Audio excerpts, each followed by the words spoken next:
In the 41st millennium, there is only war. But before the war comes the whisper. Before the damnation comes the doubt. Before the heretic is born, there is simply a human being, tired, forgotten, and desperate for something more than the grinding wheel of imperial existence. They tell you the greatest enemy is chaos, that damnation lurks in every shadow. What they don't tell you is how seductive salvation can be when it wears a different face. My name was Marcus Vane. I say was, because that name belongs to a dead man now. A ghost who believed in the God Emperor's protection and the righteousness of the Imperium. I was a manufactorium supervisor on Hive Tertius, Secundus level, Hab Block 847. I had a wife. I had a daughter. I had faith.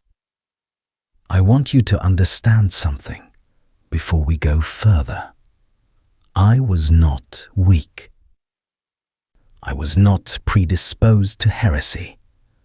I tithed my income to the ecclesiarchy. I attended prayer services every rest day without fail. When the servitors malfunctioned and crushed worker 3047 into paste, I led the consecration rites myself and reported the incident with proper imperial efficiency. I was, by every measure, a loyal citizen. The Imperium measures loyalty in your willingness to die for it. What it doesn't measure is how you're supposed to live for it. Hive Tertius was a Forge World satellite, producing Laspac power cells for the endless wars the Guard fought in the Emperor's name. 60 billion souls crammed into a city that scraped the toxic clouds, each one a cog in a machine so vast that your death wouldn't even register as a statistical anomaly. The air tasted like copper and promethium. The ventilation cyclers hadn't been replaced in 4 centuries. The water ration came brown from the recyc units, and you learned not to think about what gave it that color. But we endured. The Emperor protects, they said. Through suffering comes redemption. Your pain is prayer.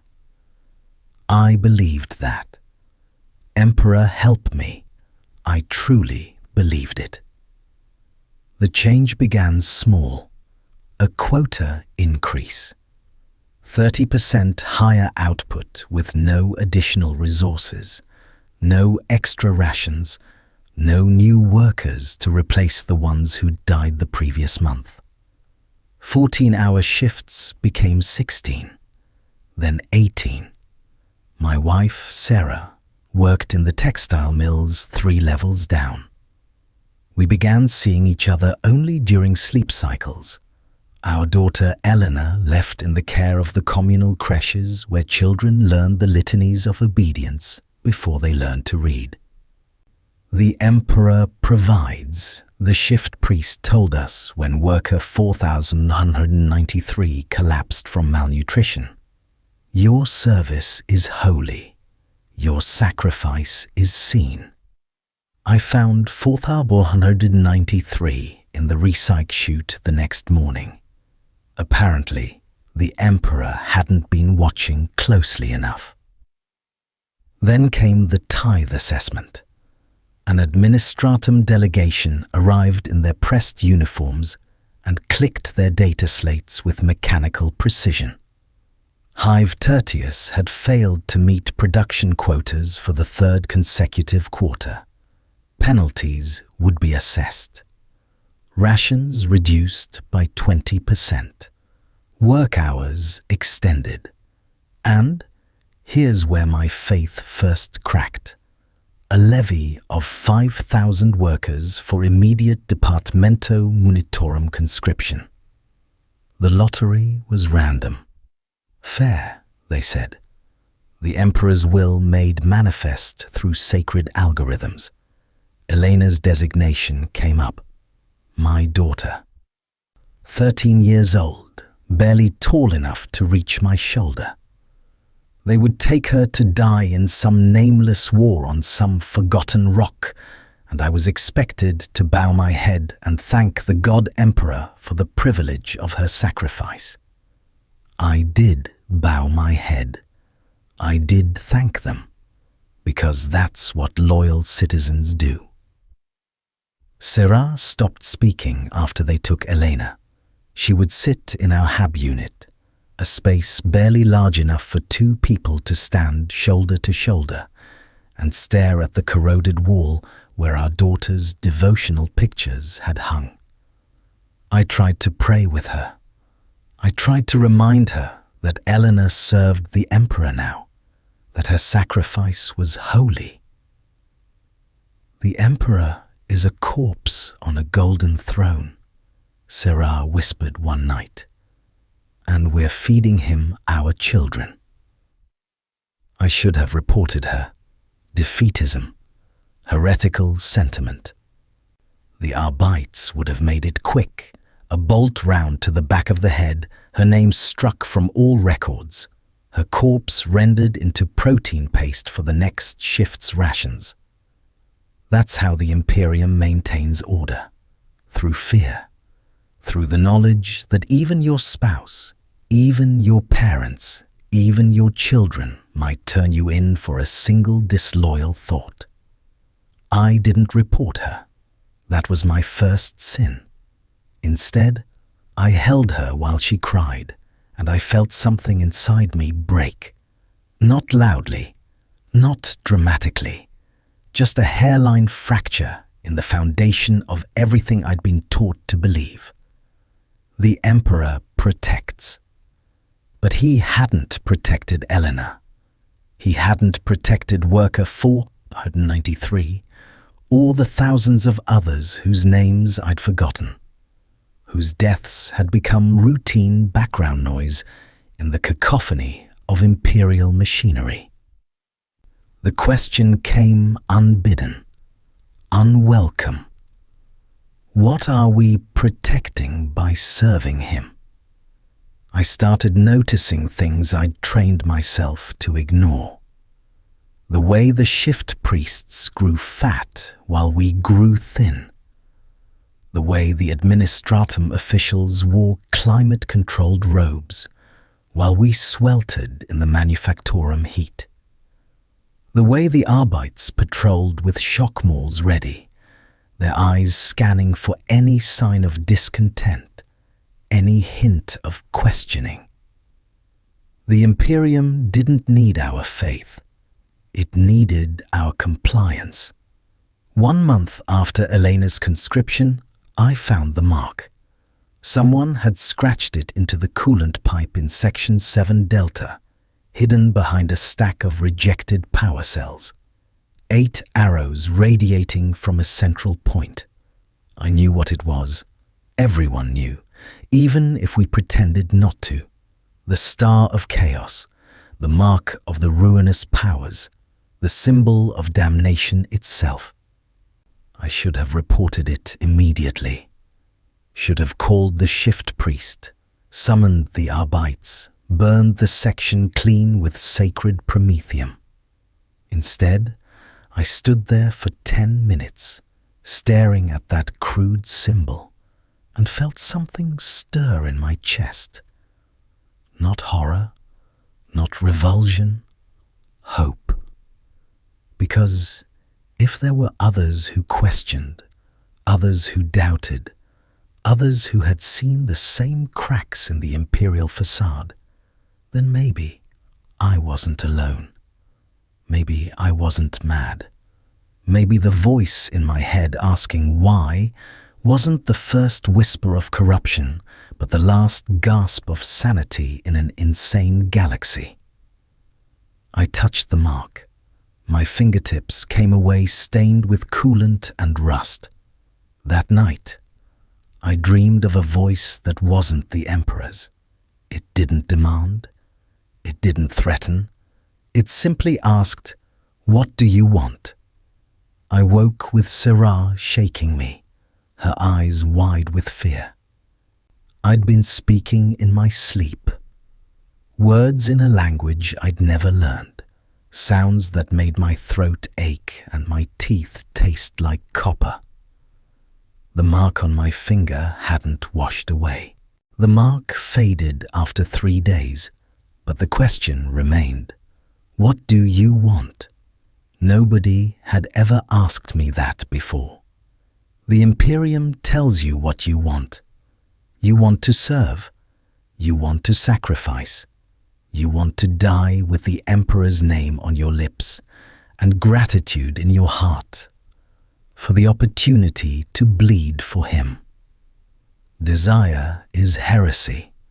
Ambition is corruption. You are a cog, and cogs don't want. They simply turn until they break. But I did want. I wanted my daughter back. I wanted Sarah to smile again. I wanted to breathe air that didn't scar my lungs.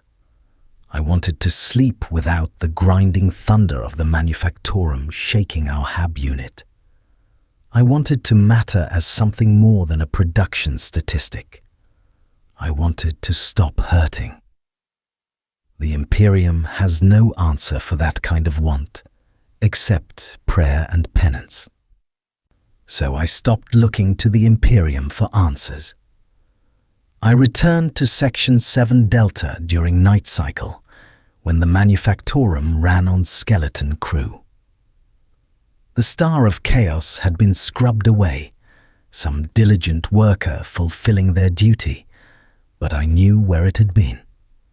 I placed my hand against the coolant pipe and closed my eyes, feeling foolish and desperate and terrified all at once. "I know you're there," I whispered to the darkness. "I know someone made that mark. I need to understand." Silence. The hum of machinery. The distant clang of hydraulic presses shaping metal into instruments of war. I waited for 5 minutes, then 10, feeling the cold certainty that I'd imagined everything. That the dream had been just a dream, the mark just rust staining my skin, the question just my own broken mind trying to make sense of senseless suffering. I turned to leave. Section 9 Gamma, 3rd ventilation shaft, midnight. I spun around. The voice had come from everywhere and nowhere, not spoken aloud, but somehow transmitted directly into my skull.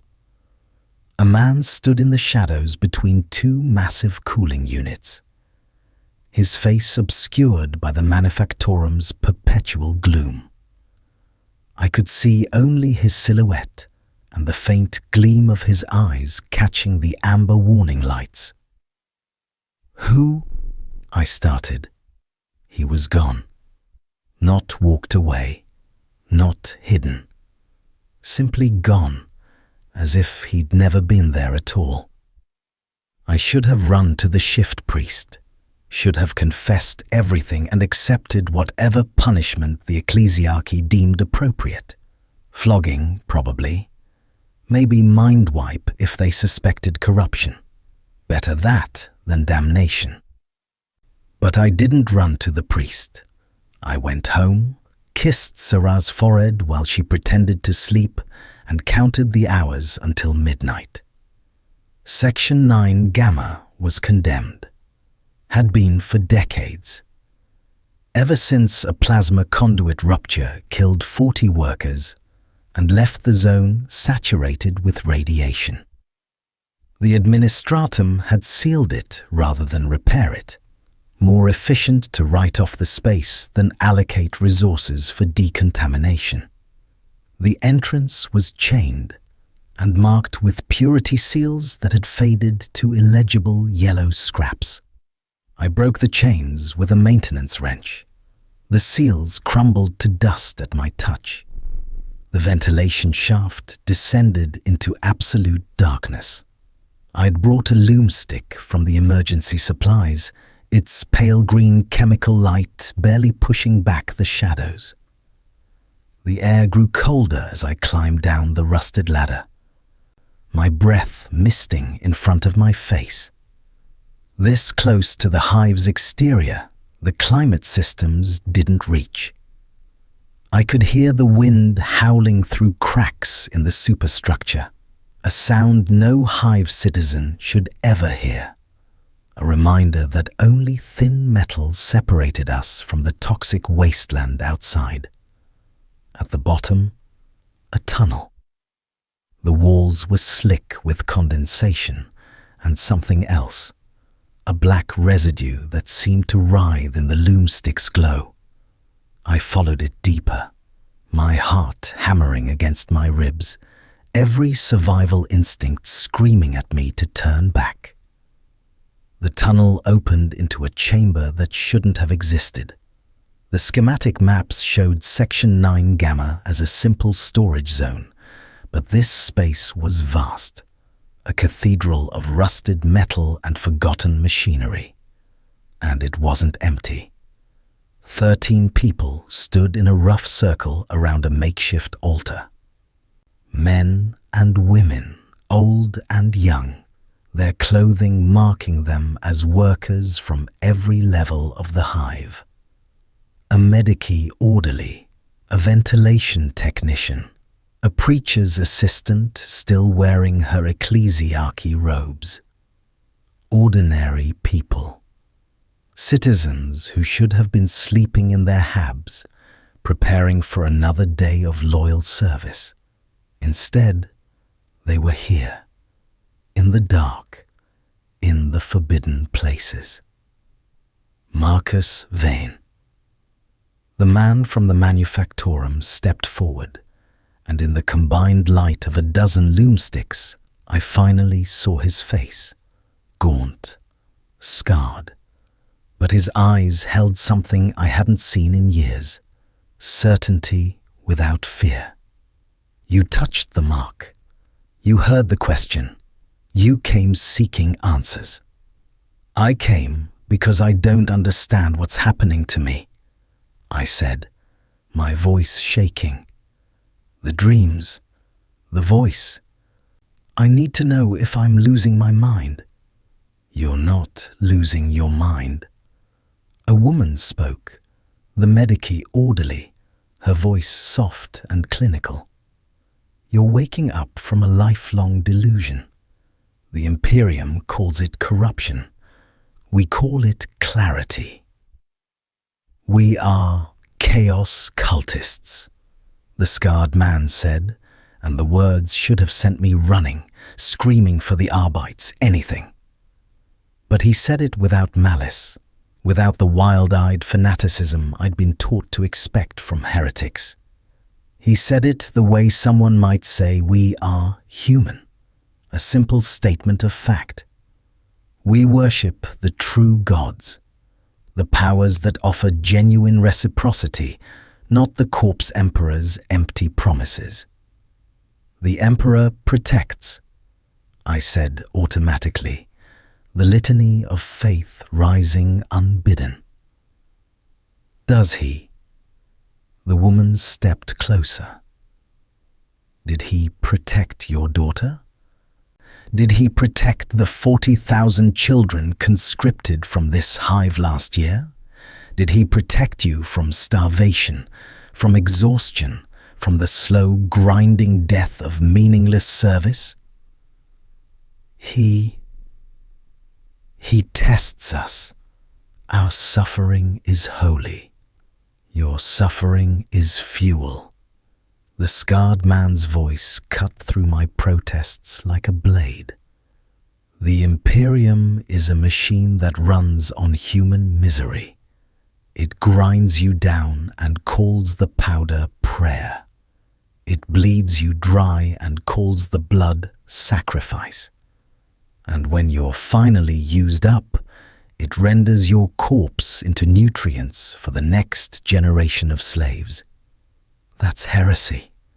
I whispered, but the word had lost its power. Yes, he agreed. And it's also true. Both things can exist simultaneously, Marcus. That's the dark truth they don't want you to realize. Heresy and honesty are often the same thing. The preacher's assistant laughed, a bitter, broken sound.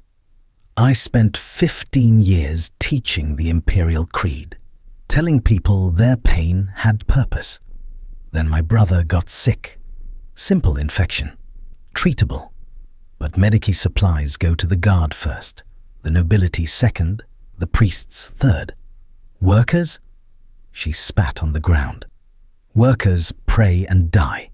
So I watched him rot from the inside out, screaming for an emperor who never came. And when I finally asked the head priest why the god emperor would abandon a faithful servant, you know what he told me?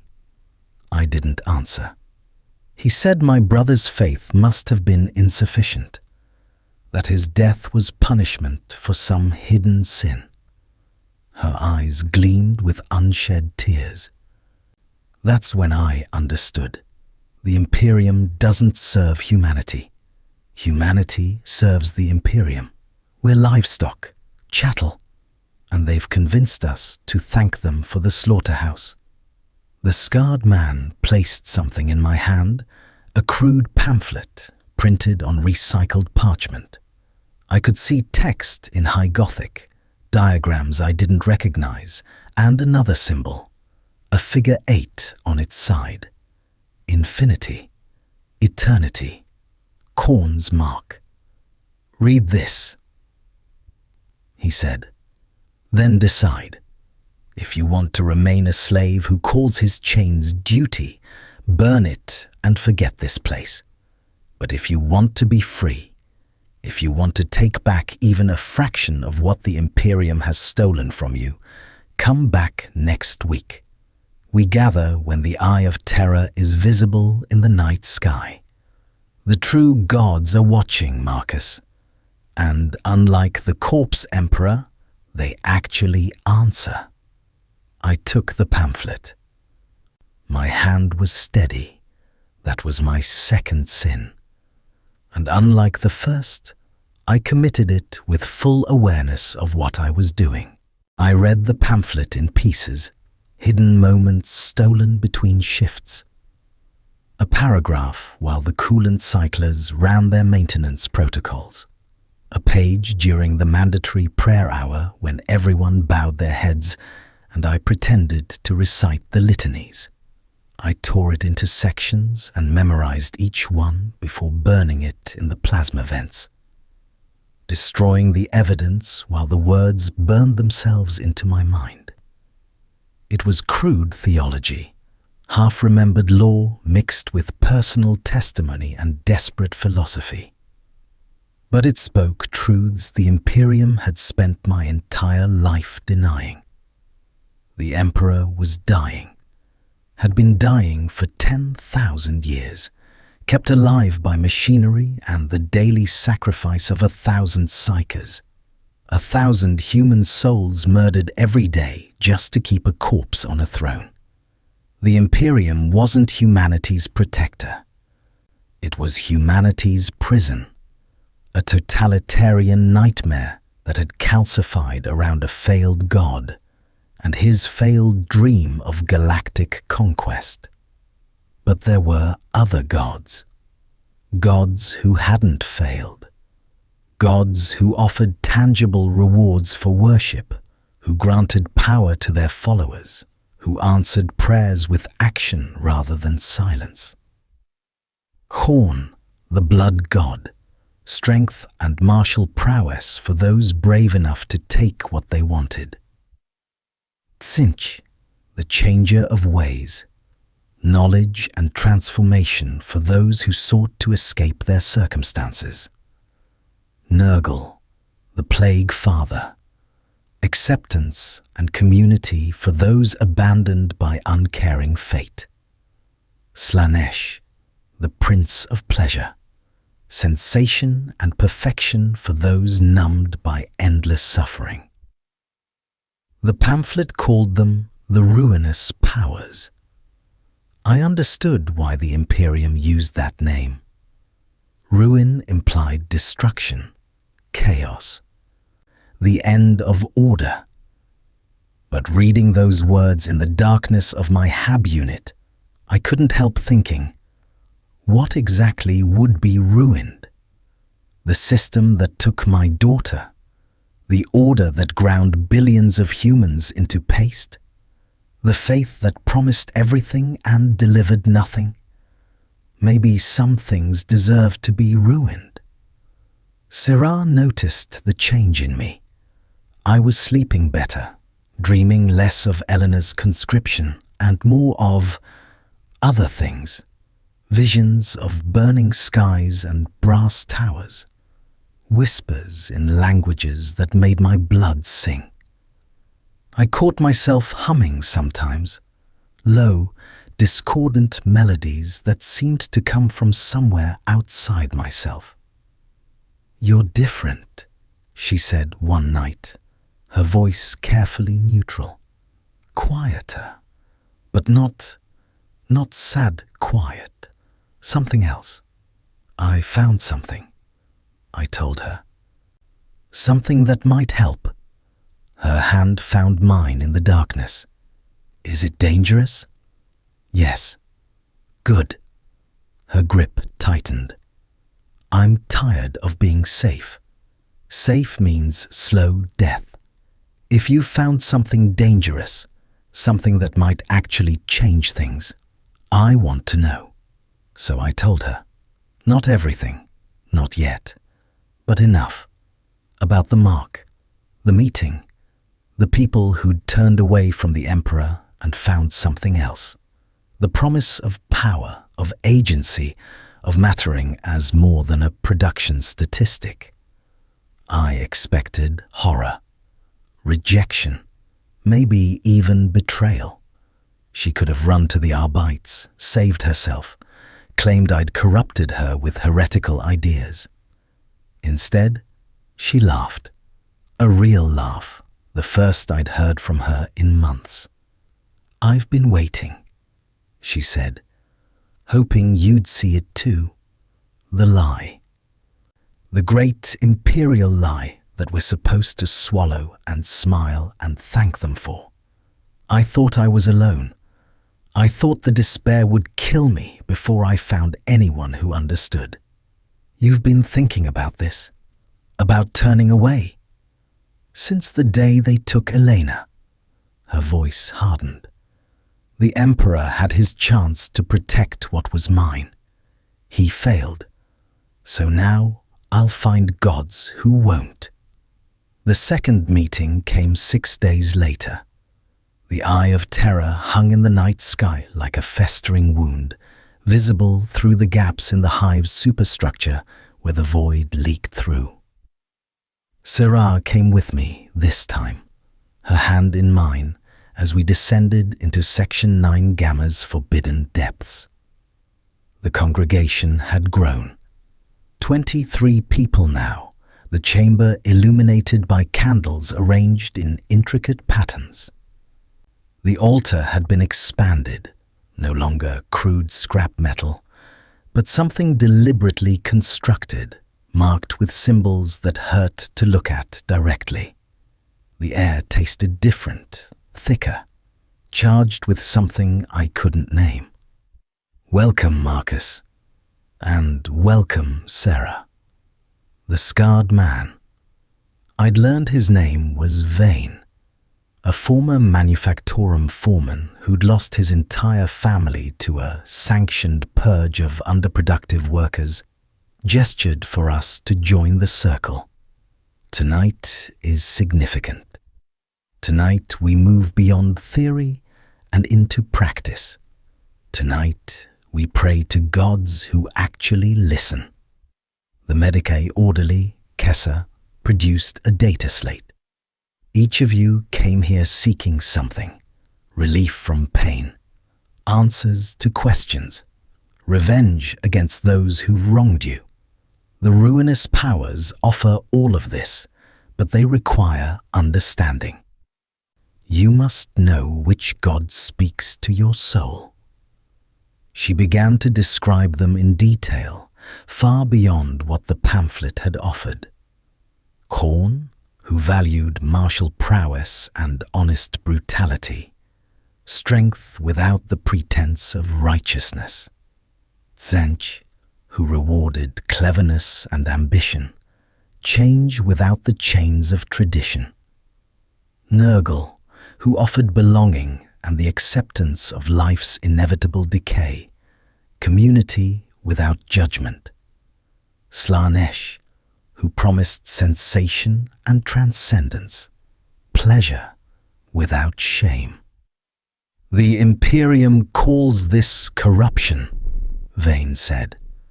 "But what is corruption except change that those in power don't approve of?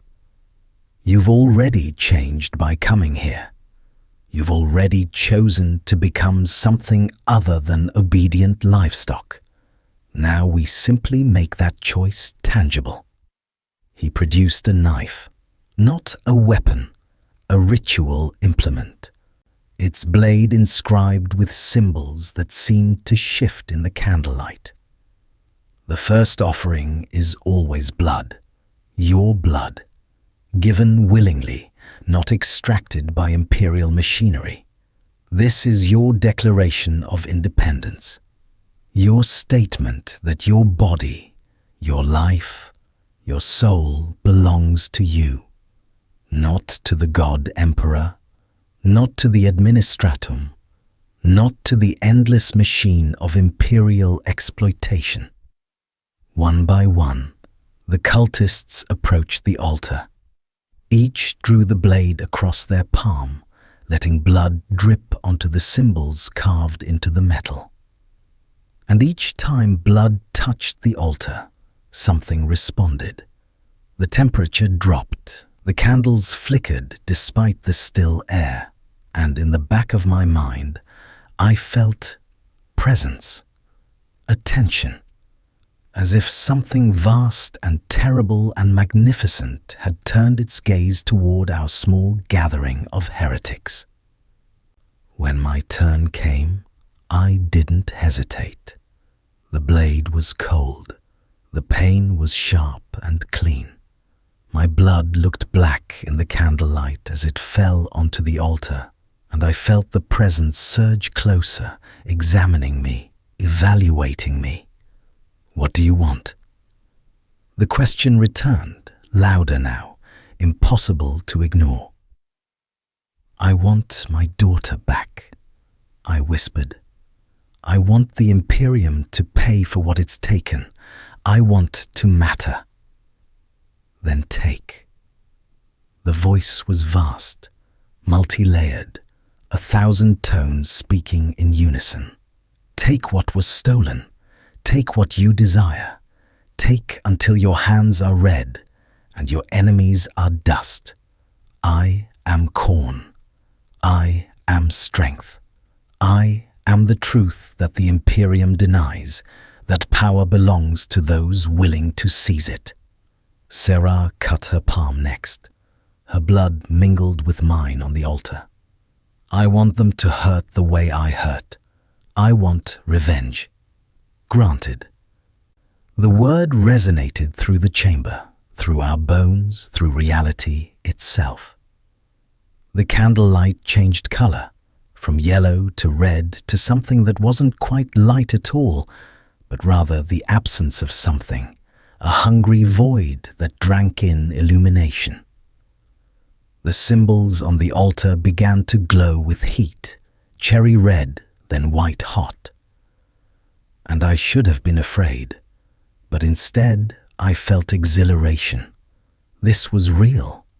The gods were real, and they were answering. Vayne raised his arms, his voice rising in a chant that the others joined.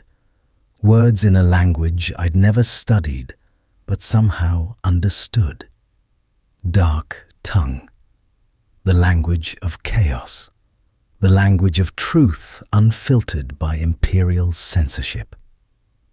"We are forsaken by the false emperor," We are abandoned by his empty promises, but we are not alone. We are seen by the true gods. We are valued. We are chosen. The temperature continued dropping, even as the altar blazed hotter. Frost formed on the walls, spreading outward from the altar in crystalline patterns that resembled screaming faces. And in that frost, in that heat, in the space between contradictions, something was taking shape. A demon. Small, barely more than a whisper-given form, but undeniably real. It crouched on the altar like a malformed child, all wrong angles and too many joints, its eyes burning with the red light of Khorne's domain. "First blood calls the first servant," Vane said, wonder and terror mingling in his voice. "The veil grows thin. The gods are pleased with our faith." The demon spoke, its voice like grinding metal. "More. The blood god hungers. More souls. More offerings. More believers." Then it was gone. Evaporated like morning frost under the sun. But the cold remained, and the certainty. We had crossed a line that could never be uncrossed. We had invited the warp into reality, and it had answered with enthusiasm. I looked at Sarah. Her eyes reflected the dying glow of the altar, wide and fierce and alive in a way I hadn't seen since before Eleanor's conscription. "No going back now," she said. "No," I agreed. "No going back." And in the darkness above us, in the twisted corridors of the condemned section, something else stirred. Something that smelled blood and heard prayers and recognized opportunity. The infection had begun. The change was subtle at first. A confidence I'd never possessed. A clarity that cut through the fog of exhaustion that had defined my existence. When the shift supervisor screamed at me for a minor efficiency deviation, I didn't flinch. I stared back until he looked away, muttering about stress-induced insubordination, but taking no further action. When the protein rations came up short, I took what I needed from the overseer's private stock, and no one questioned the missing supplies. Small transgressions, tiny rebellions. But each one felt like victory. The mark returned, but this time it didn't fade. It spread.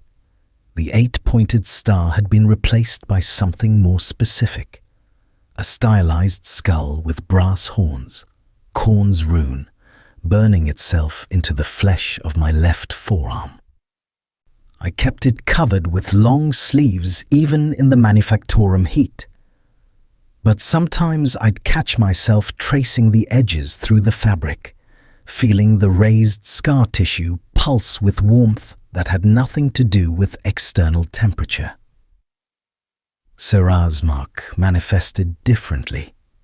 Hers appeared across her shoulders, a script in dark tongue that spelled out a prayer to the blood god. By suffering we are strengthened. By rage we are reborn. She wore it proudly beneath her work clothes, and I watched her transform from the broken woman who'd stopped speaking into something fierce and dangerous. The congregation grew. Words spread through careful whispers, through marks left in strategic places, through the shared recognition that comes from desperation. By the 4th gathering, we numbered 47. By the 6th, 73. Workers from every level, every sector. A corrupted administratum clerk who'd seen one purge too many. A former Arbites enforcer who'd been retired after questioning an execution order. Even a low-level tech priest who'd discovered that the Omnissiah's machine god was just another lie wrapped in incense and ritual. Vane orchestrated it with surprising sophistication. He'd compartmentalized the cult into cells, small groups who knew only their immediate contacts, never the full scope of the organization. If one cell fell to the Inquisition, the others would survive. Smart, strategic, the kind of planning that spoke to either natural talent or something else guiding his thoughts. I suspected the latter. Vane had begun speaking with a second voice sometimes, a deeper resonance that suggested something else rode behind his eyes. Possession, the Imperium would call it. Ascension, we called it. The line between the two was thinner than theology admitted. Our rituals intensified. Blood offerings escalated from palm cuts to genuine sacrifice. We captured rats from the underhive, then larger vermin, then other things. A servitor that had malfunctioned, its human components still dimly aware. An Arbites informant who'd gotten too curious about our activities. Each death fed the altar, and each feeding brought the demons closer to reality. I killed for the first time at the 9th gathering. The informant, a woman named Hadris, who'd sold out 3 other cult cells for improved rations and a commendation. Vane placed the ritual knife in my hand and pointed to where she knelt, drugged and bound, still wearing her faded imperial Aquila pendant. She chose the corpse emperor, Vane said. She chose to be a slave and an instrument of oppression. The blood god offers her a better purpose, fuel for our ascension. I should have hesitated, should have felt horror or guilt or shame. Instead, I felt only cold certainty. Hadris had condemned dozens to death with her betrayals. She'd served a system that ground the innocent into paste while calling it righteousness. She'd chosen her side. Now she would serve a better cause. The knife was sharp. Her throat opened easily. Her blood was hot against my hands, and as it poured onto the altar, I felt something fundamental shift inside me. Not corruption. That word implied degradation, weakness, loss of self. This was opposite. This was empowerment. Hadris's life force didn't just disappear. It transferred, flowing through the altar and into me, into Sarah, into everyone who'd participated in the ritual. Strength, genuine physical strength. My muscles didn't change size, but they felt denser, more efficient. I could feel my heart beating slower, more powerfully. My senses sharpened. I could smell the individual components of the manufactorum's chemical atmosphere, could hear conversations 3 levels away, could see in the perpetual gloom as if it were daylight. The blood god's first gift, the reward for genuine faith, for action rather than empty prayer. This is what the Emperor promises but never delivers, Vane said, and his second voice, the demon's voice, joined his own in harmony. Power, real power, not the hollow authority of rank, but the fundamental capacity to change reality through will and violence. This is why they fear chaos. Not because it corrupts, but because it delivers. Sarah killed second. An overseer who'd beaten workers to death for missing quotas, who'd sent dozens to the recyc chutes for the crime of exhaustion. She slit his throat with steady hands and bathed her arms in his blood, painting herself in red that glowed with unnatural luminescence. When she looked at me, her eyes had changed, still human, still recognizably Sarah, but touched by something divine and terrible. "I can feel her," she whispered. "Eleanor. Somewhere out there in the dark, fighting in the Emperor's wars. I can feel her fear, her pain, and I can feel the path to reach her. The blood god shows me the way." That's what they don't tell you about chaos. The gifts are real. The power is tangible. Every promise made by the ruinous powers is fulfilled with exact, brutal honesty. The Imperium offers hope for salvation after death. Maybe, if you've served faithfully enough, if your faith was pure enough, if you've suffered sufficiently. Chaos offers power now, in the present, measurable and immediate.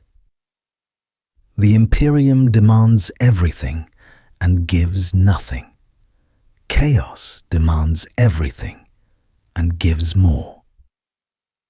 The Arbites came on the 73rd day of my awakening. Someone had talked. Torture loosens tongues, even tongues that had praised the blood god. They stormed Section 9 Gamma during a gathering.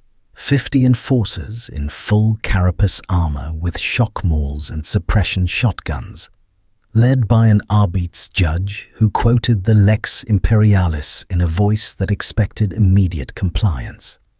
"By the authority of His Divine Majesty's law, you are all under arrest for heresy, sedition, and communion with the ruinous powers. Surrender peacefully and your deaths will be quick. Resist and..." Vane laughed, not his normal laugh, but something that contained multitudes. His voice, the demon's voice, and underneath it all, the infinite rage of Khorne himself, echoing through a mortal throat.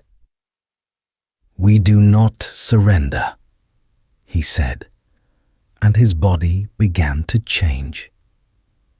Bones cracked and reformed. Muscle swelled beneath skin that darkened to the color of old blood. Horns erupted from his skull. Not metaphorical horns, not symbolic corruption, but actual brass protrusions that gleamed in the loomstick light like polished weapons. "We do not beg for mercy from servants of a dead god. We take what we want, and what we want is your skulls for the skull throne." The transformation completed. Vane, what had been Vane, stood 3 meters tall. A chaos spawn of Khorne, wrapped in mutations that turned him into a living weapon. And he was magnificent. The Arbites opened fire. Shotgun shells and shock maul charges that should have incapacitated or killed instead sparked uselessly against skin that had become tougher than ceramite. Vane moved with speed that defied his bulk, closing the distance to the nearest enforcer in a heartbeat. His hand, now a claw, now something between hand and claw, closed around the man's helmet and squeezed. The enforcer's head popped like an overripe fruit. "For Khorne!" Vane roared, and the congregation answered as one.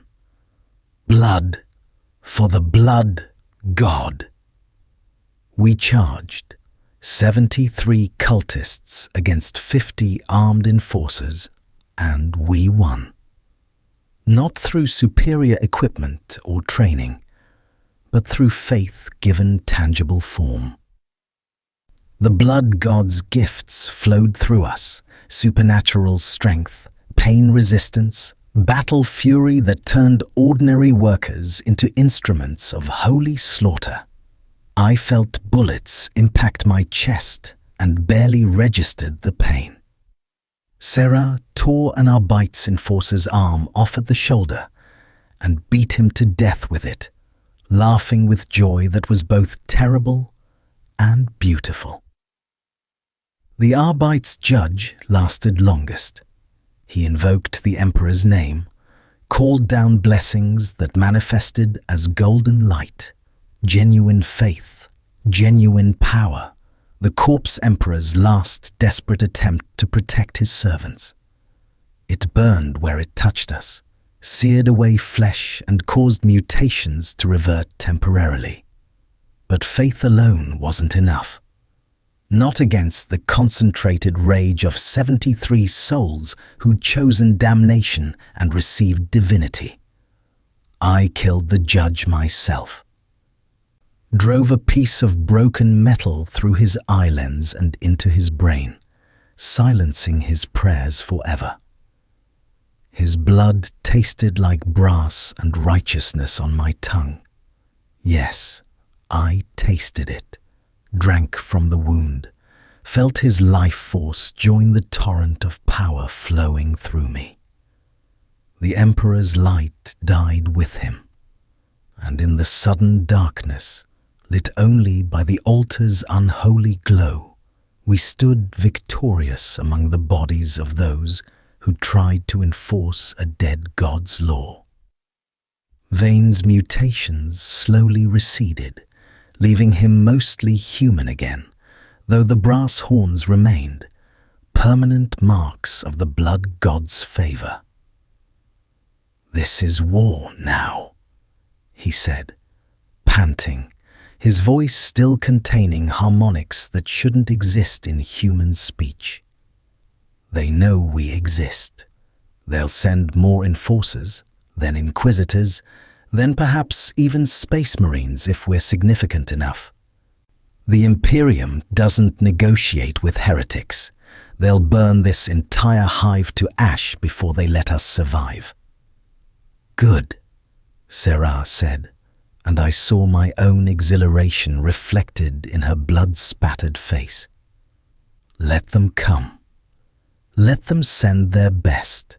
We serve gods who reward faith with power. What do they serve? A corpse and a lie."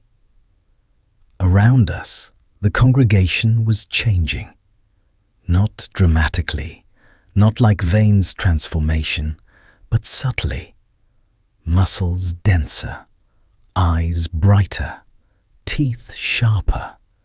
The gifts of Khorne distributed among the faithful, turning workers into warriors. We had become something new, something the Imperium couldn't tolerate, something that proved their greatest fear was justified, that chaos offered what the Emperor could not. We had become free. The Inquisition arrived within 48 hours. We felt them before we saw them, a psychic pressure that made reality feel thin, unstable, as if the universe itself recoiled from their presence. Inquisitor Malthius of the Ordo Hereticus, accompanied by a retinue of 30 stormtroopers, 3 sanctioned psychers, and a Sisters of Battle squad, whose power armor gleamed with purity seals and hatred made manifest. They didn't come to arrest us. They came to exterminate us. The first purge hit the upper hives, methodical, brutal, efficient. The Inquisition had extracted names from captured cultists, locations from tortured informants. Entire hab blocks were sealed and burned with promethium. Families were dragged into the street and executed for the crime of proximity to heresy. The Arbites proclaimed it necessary cleansing and posted the death tolls as warnings. 3,847 souls purged. The Emperor's justice is absolute, but the Inquisition made a critical mistake. They assumed we would hide, scatter, dissolve into the hive's population like roaches fleeing light. They didn't understand that we'd already transformed beyond fear, beyond self-preservation. The Blood God didn't reward cowardice. Khorne demanded that we meet our enemies with violence and take what was ours. So we didn't hide. We attacked. Vayne coordinated the assault with the precision of someone receiving divine guidance, which, of course, he was. Khorne whispered strategies through the warp, showed us vulnerabilities in the Inquisition's formation, identified targets whose deaths would cause maximum chaos. The god of war and slaughter had 10,000 years of military experience, and he shared it freely with those who'd spilled enough blood to earn his attention. We struck the Administratum supply depot first, not for supplies, but for the stormtroopers stationed there. 23 cultists against 12 elite soldiers in carapace armor with hellguns and frag grenades. It should have been a massacre. It was. Just not the massacre the Imperium expected. I killed 3 myself. The first died before he registered my presence, his throat torn out by hands that moved faster than human reflexes should allow. The second managed to fire his hellgun, the last beam carved through my shoulder, burning flesh and bone, but I felt only distant acknowledgement of damage, not pain. Pain was prayer to the Blood God. I embraced it, let it fuel my rage, and crushed the soldier's skull against the ferrocrete floor until it broke like pottery. The third tried to surrender, dropped his weapon and raised his hands, babbling about mercy and the Emperor's forgiveness. "There is no mercy," I told him, and meant it with every fiber of my transformed being. Only strength. You served weakness disguised as righteousness. We serve truth disguised as damnation. Your God is dead. Mine answers. I made his death slow. The Blood God appreciates artistry in slaughter. We took their weapons, their armor, their Vox equipment. More importantly, we took their identity, uniforms that would let us move through the hive's upper levels without immediate suspicion. Kessa, the former medici orderly who'd become our ritual specialist, carved the symbols of Khorne into the inside of the armor where they wouldn't be visible to casual inspection. Blessed the weapons with blood taken from our enemies, turned imperial tools into instruments of the true gods. The second assault targeted the Sisters of Battle themselves. Hubris on our part. Space Marines would have annihilated us, but the Sisters were merely transhuman, not posthuman. Enhanced, but not invincible. Faithful, but not immune to ambush. We caught them in the transit tunnels between hive levels, where their power armor's advantages became liabilities in the confined space. Sarah led the vanguard, her body now permanently touched by mutation. Her hands had become clawed things of bone and corded muscle. Her teeth filed to points that wept blood even when her mouth was closed. She moved like liquid violence, faster than the Sisters could track, and when she struck with strength that dented ceramite. The battle lasted 11 minutes.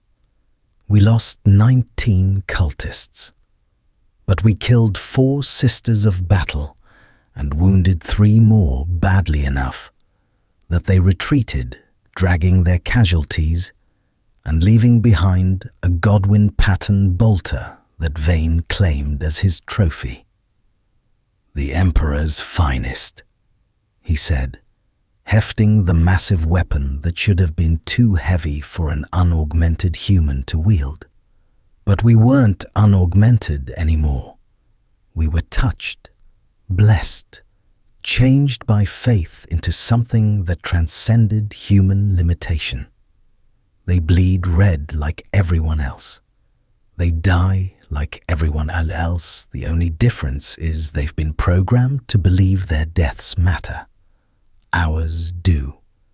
We die screaming Khorne's name, and our skulls join his throne. What do they get? Forgotten in some dusty ecclesiarchy record? The Inquisition responded by escalating. Orbital bombardment wasn't an option. Couldn't risk destroying the manufactorum and its production capacity. But Inquisitor Malthius had other tools. They released servitor hunter-killer units into the lower hives. Lobotomized humans rebuilt as weapons, stripped of everything except the capacity to identify and terminate heretics. No mercy, no hesitation, no humanity left to appeal to. We destroyed them anyway. Because servitors, for all their mechanical enhancement, were still bound by programming. And programming was predictable. Vane's demon-touched intuition told us where they'd patrol, when they'd strike, how to lure them into kill zones where our superior numbers and blessed fury would overwhelm their mechanized efficiency. Each victory brought more recruits. Workers who'd watched the purges, who'd seen the Imperium murder thousands for the crime of living near heretics, began to question. If the Emperor's justice was so absolute, why did it look like butchery? If faith was so protective, why were the faithful dying in droves? We offered answers. We offered power. We offered the chance to matter, to fight back, to be something more than victims. The congregation swelled to 300, then 500, then more. Too many to count accurately, spread across dozens of cells throughout the hive. And not just workers anymore. We'd recruited soldiers from the Planetary Defense Force, technicians who maintained the hive's critical systems, even a handful of junior priests who'd seen through the ecclesiarchy's lies and chosen damnation over complicity. The altar in Section 9 Gamma had become a permanent shrine. Blood flowed across it constantly, captured enemies, willing sacrifices, sometimes our own blood given freely to strengthen the connection to the warp. The barrier between reality and the Imperium grew thinner with each offering, and demons walked among us now. Not the greater demons of legend, but lesser entities, bloodletters that stood sentinel during our gatherings, flesh hounds that tracked enemies through the hive's labyrinthine passages. Serah received her greatest blessing during the 14th major ritual. She'd killed 37 enemies by that point, soldiers, enforcers, priests, anyone who stood between her and revenge. The blood god noticed. He always notices those who spill blood in his name with genuine devotion. Her transformation was beautiful and terrible. Bones broke and reformed into denser configurations. Her spine curved, adding vertebrae that gave her an inhuman flexibility. Her skin darkened to deep crimson and hardened into something between flesh and armor. and her eyes became pools of molten brass, burning with Khorne's infinite rage. She was becoming a demon princess, not yet fully ascended, still tethered to mortality, but touched by divinity in ways that made her more than human and less than Daemon. The perfect hybrid, the reward for absolute faith. "I can see her now," Syrah said, her voice harmonizing with tones that came from the warp itself. "Eleanor, she's alive, fighting on some frontier world, terrified and exhausted and betrayed by every promise the Imperium made her. But I can reach her. The blood god will guide me through the warp, and I will bring her home. I will show her the truth. I will save her from the lie." I believed her, because in the months since our awakening, every promise chaos had made had been fulfilled. Power? We had it. Community?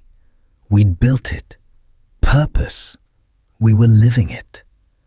The Imperium called it corruption, but I looked at Syrah, strong, confident, blazing with unholy purpose, and saw only Apotheosis. Inquisitor Malthius finally confronted us directly during the 19th major ritual. He breached Section 9 Gamma with his full retinue, the sanctioned psychers projecting shields of golden light that pushed back the warp's influence. They'd brought melter bombs to destroy the altar, null field generators to disrupt our connection to the gods. They almost succeeded. "In the name of the God Emperor of mankind," Malthius declared, his voice amplified by his power armor's voxcasters, "I condemn you all to death. Your souls are forfeit. Your existence is heresy. Repent, and your deaths will be swift." Vane stepped forward, fully transformed now into something that was more daemon than man. His voice shook the chamber. "Repent nothing. We deny nothing. We embrace what we are. We are the future. Humanity freed from the shackles of a dead god's failed dream. We are what the Imperium fears because we prove that faith without fear is stronger than fear disguised as faith." "Then burn," Malthius said, and gave the order to attack. The battle that followed would be remembered in the hive's whispered legends for generations. Fire and blood, faith against faith, the corpse emperor's desperate servants against Khorne's ascendant children.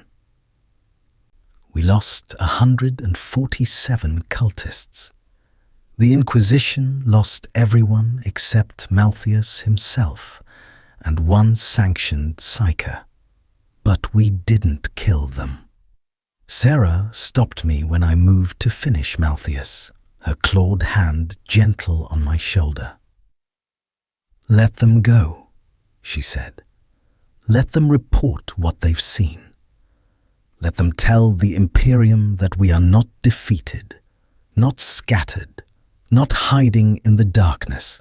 We are growing, spreading, becoming, and there is nothing they can do to stop us." Malthius fled. The last sight he had of Section 9 Gamma was 500 cultists standing before an altar slick with blood, chanting praises to the blood god while demons danced among them like honored guests at a coronation. We had won. Not permanently. The war would continue, but in that moment, we had proven something the Imperium spent 10,000 years denying. chaos could triumph. Faith in the true gods could overcome faith in the false emperor. And across the hive, in the darkness where our message spread through whispers and secret marks, thousands more heard and began to question. The infection had become epidemic. The Imperium's response was predictable: overwhelming force. When containment failed, when purges proved insufficient, when an inquisitor retreated in defeat, the administratum authorized total solution. Exterminatus protocols were considered and rejected only because the manufactorum's production capacity was deemed too valuable.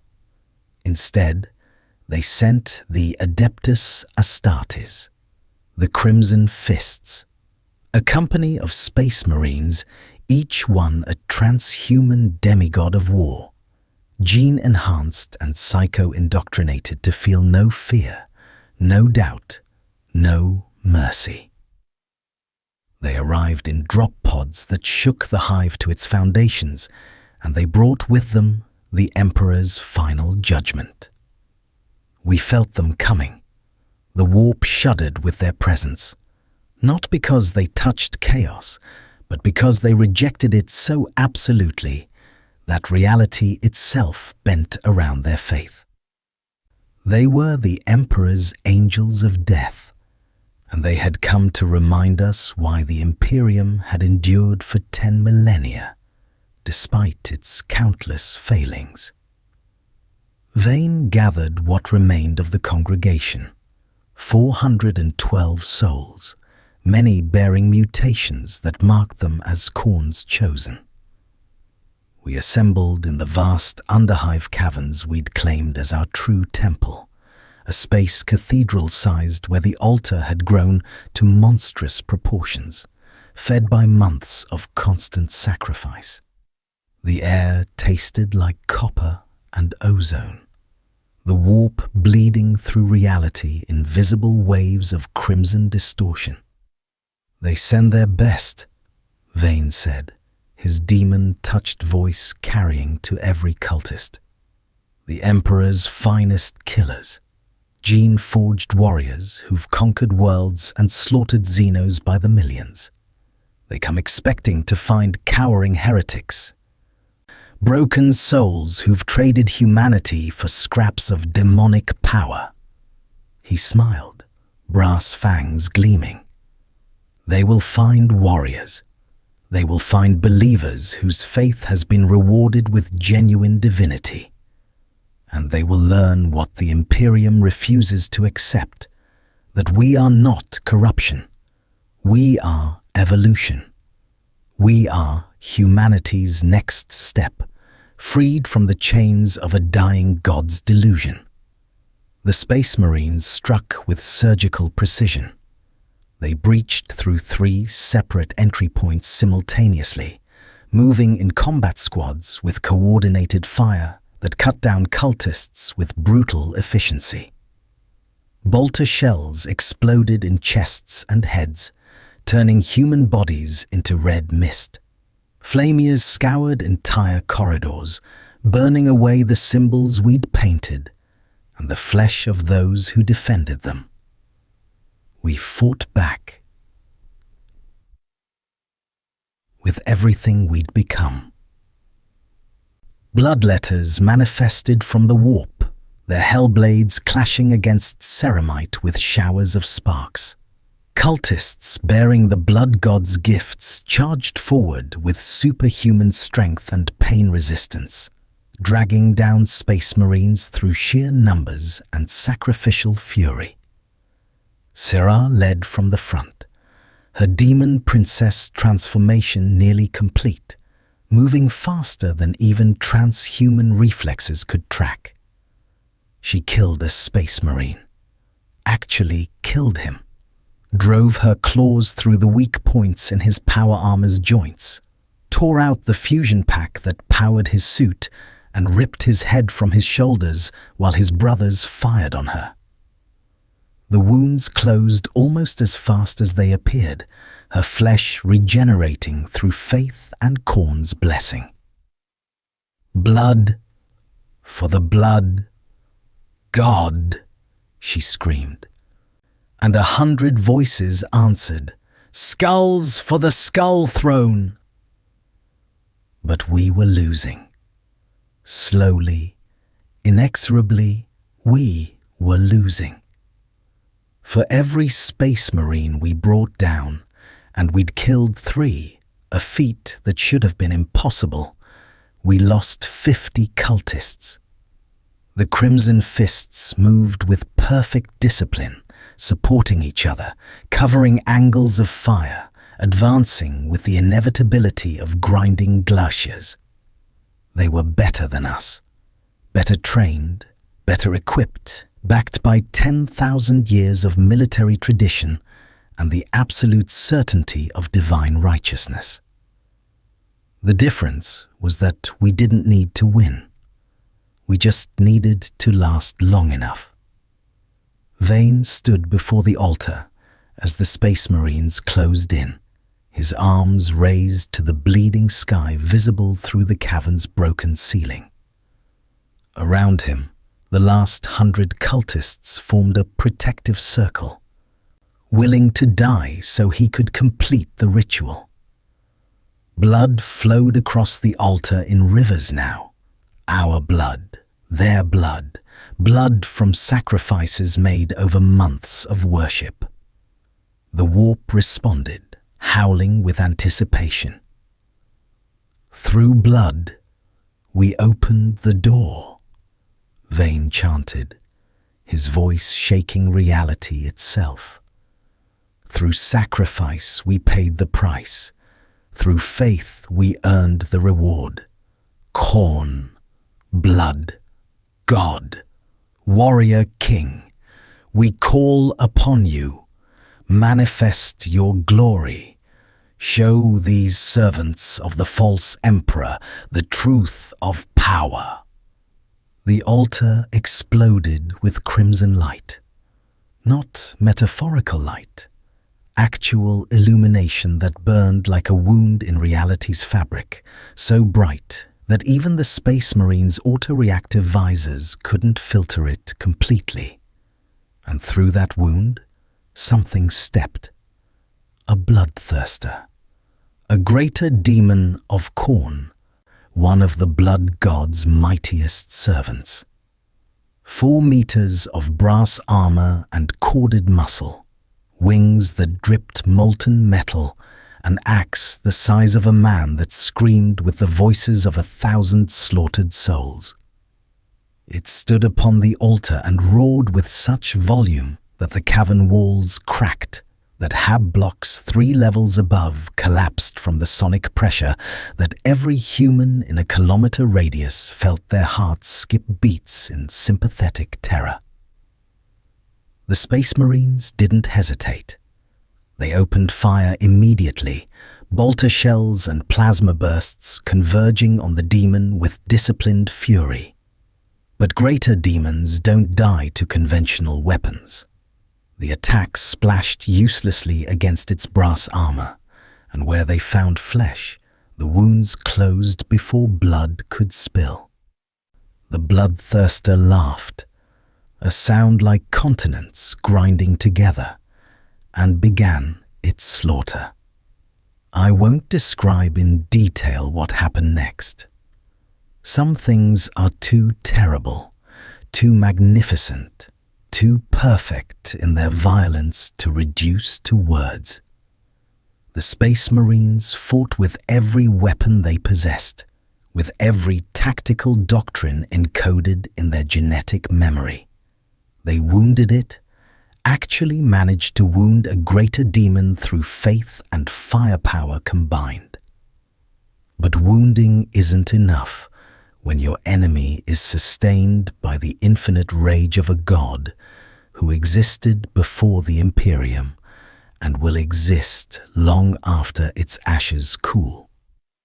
7 Space Marines died in 3 minutes. The survivors retreated, calling for orbital support, for reinforcements, for anything that might stop the manifestation they'd inadvertently permitted through their assault on the cult. Because that had been Vane's plan all along. Not to defeat the Space Marines, impossible for cultists, even blessed cultists, but to use them as the final sacrifice, the ultimate offering. Space Marine blood was rare, precious, potent beyond mortal measure, and when spilled in sufficient quantities upon an altar already consecrated by months of worship, it shattered the barriers between reality and the warp completely. The bloodthirster turned to Vane, and I thought it would kill him, consume the architect of its summoning as reward for the achievement. Instead, it knelt. A greater demon, a fragment of Khorne's infinite power, lowered its massive head in recognition of a mortal's faith. "You have pleased the blood god," it said, its voice speaking directly into our minds rather than through air. "This world bleeds, this hive screams, and from its ashes something new will rise. You have earned immortality, Vane, you and your chosen. Come, cross the threshold, become what you were always meant to be."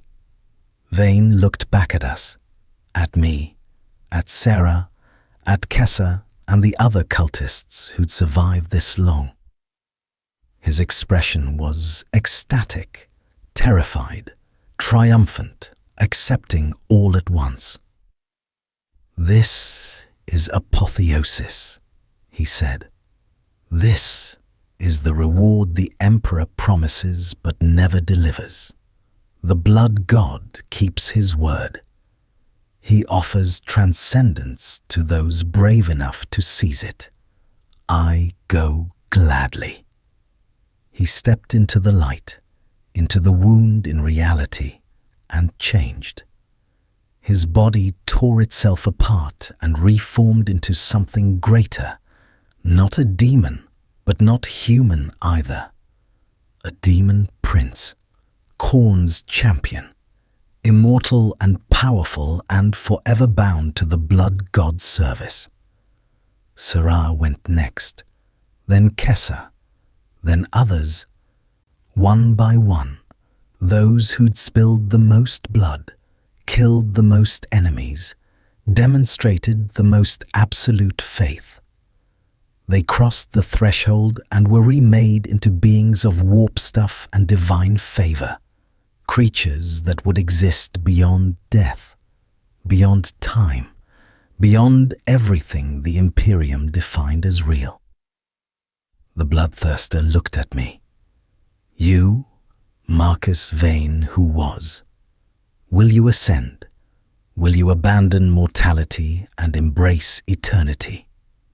I looked at my hands, scarred, blood-stained, marked with Khorne's symbols. I thought about Elena, still out there somewhere, still fighting in the Emperor's wars. I thought about the Imperium that had taken her, the system that had ground billions to dust while calling it righteousness. And I thought about Sarah, already transformed, waiting on the other side with eyes of molten brass and a smile that promised violence and love in equal measure. "I will," I said. "I will become what I must to tear down their lies. I will ascend." The light took me. Pain beyond description, pleasure beyond measure, transformation beyond comprehension. My body dissolved and reformed, consciousness expanding to touch the warp itself, feeling Khorne's infinite rage and finding it righteous, finding it honest in ways the Imperium's faith never was. When I emerged, I was no longer Marcus Vane.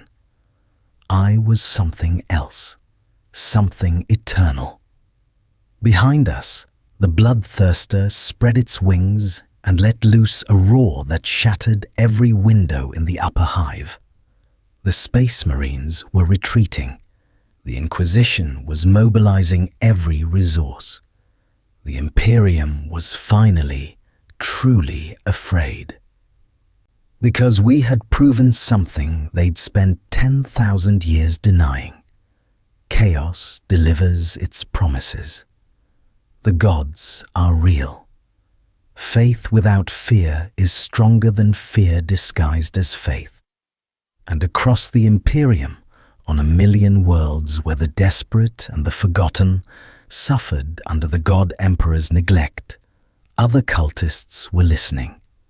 Other cells were growing. Other believers were discovering that damnation looked remarkably like salvation when you'd spent your entire life in hell.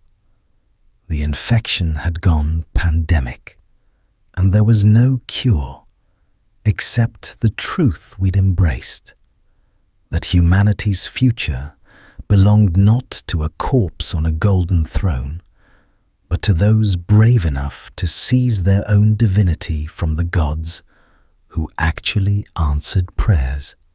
Word count 199. They ask what it's like to be a chaos cultist, as if there's a simple answer, as if corruption can be reduced to madness and mutation, as if damnation is just darkness and despair. The truth, the dark truth, is far more terrifying for the Imperium to accept. It feels like waking up, like seeing clearly for the first time after a lifetime of enforced blindness. The Imperium calls it corruption because acknowledging it as clarity would unravel everything they've built. 10,000 years of brutality justified by faith in a God who doesn't answer. 10,000 years of grinding human souls into fuel for a machine that produces nothing but more suffering. Chaos offers reciprocity. Genuine, tangible, immediate reciprocity. Pray to Khorne and receive strength. Serve Tzeentch and gain knowledge. Embrace Nurgle and find acceptance. Worship Slaanesh and experience transcendence. The gods demand much, your humanity, your mortality, perhaps your sanity, but they give in return. They don't promise rewards after death. They deliver power in life. I am Daemon now, bound to Khorne's service for eternity. I have slaughtered thousands. I will slaughter thousands more. The Imperium calls me monster, heretic, abomination. They're not wrong, but they created me. Their cruelty opened the door. Their brutality pushed me through. Their lies made damnation look like salvation. And I am not alone. Across the Imperium, in the forgotten corners where suffering exceeds even the massive imperial standard, others are waking up. Others are questioning. Others are discovering that the Emperor's protection is a lie, but the God's power is truth. The infection spreads, one cultist at a time, one desperate soul at a time, one broken citizen who finally asks, "What do I want?" and finds gods willing to answer. This is what it's like to be a chaos cultist. This is the dark truth the Imperium fears most, that we're not insane. We're just awake. The Emperor protects. More stories await.